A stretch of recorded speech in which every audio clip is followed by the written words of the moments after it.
दोस्तों, ये डिक्टेशन 80 शब्द प्रति मिनट की गति से है, जिसे हम 5 सेकंड के अंदर स्टार्ट करते हैं। डिक्टेशन स्टार्ट होगी अब।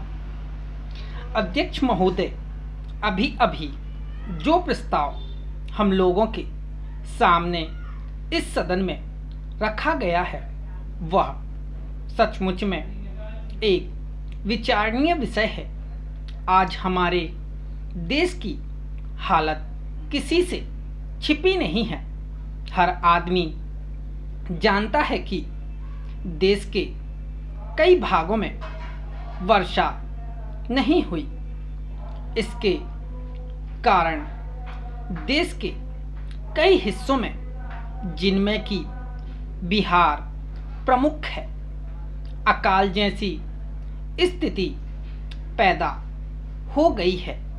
हम इस बात से कितना भी इनकार क्यों ना करें कि अभी तक भूख से किसी आदमी की मृत्यु नहीं हुई है, लेकिन यह बिल्कुल ठीक है कि अब ऐसी स्थिति होने में कोई कसर नहीं रह गई है।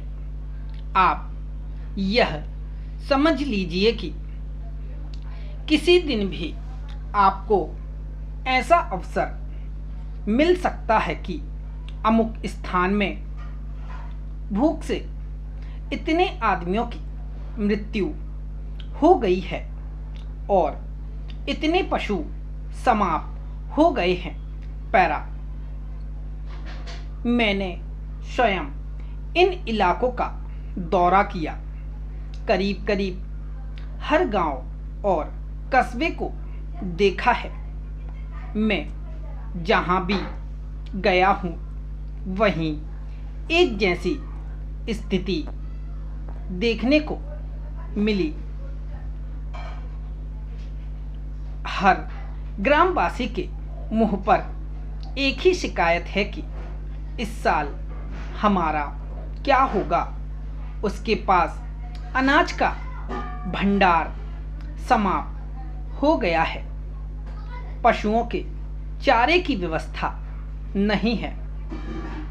बेशक गल्ले और बहुत सारी दुकानें खोलकर सरकार ने इस दिशा में एक सराहनीय कदम उठाया है, किंतु यह दुकानें अभी तक बहुत कम संख्या में हैं और गांवों से बहुत दूर दूर भी हैं। इन दुकानों की दूरी और भी इसलिए अखरती है कि आजकल पानी ना होने से ग्रामवासी किसी और मेहनत मजदूरी की तलाश में लगे रहते हैं।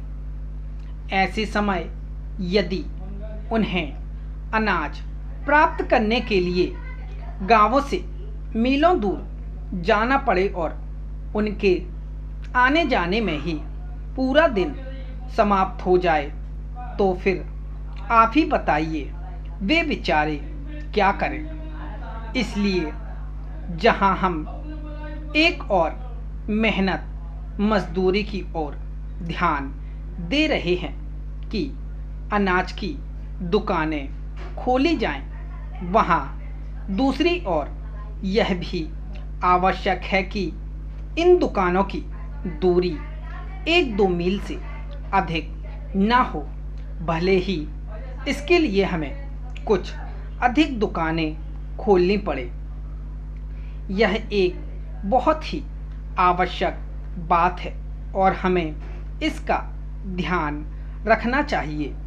ऐसा करने से हो सकता है कि कुछ अधिक खर्च भी हो, लेकिन ऐसा ना करने से काम ना चलेगा।